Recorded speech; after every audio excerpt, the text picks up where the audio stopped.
nie. Jak nepomôže, som toto bude najlepšie. Ja si to nepomôže. Ale nie nepomôže, ale nie toto bude najlepšie. Ale nie toto nepomôže najlepšie. To musí to byť tak, rozumieš? Ja to nedávam, ja už končím. Ale nie...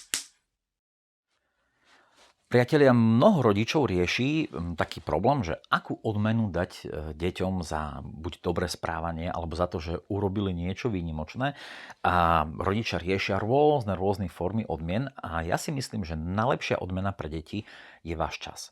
Je to, keď viete dať dieťaťu niečo zo svojho času. Ale preto, aby ste to mohli spraviť, musíte najprv vyurobiť jednu vec. Mať svoj čas.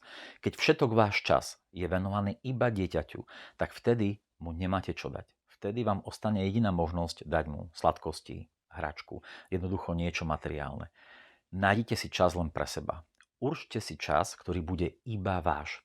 Hodina napríklad. Keď budete len písať, čítať, odpočívať a vaše dieťa môže byť pri vás. Môže aj niečo chcieť, ale vy to nemusíte splniť.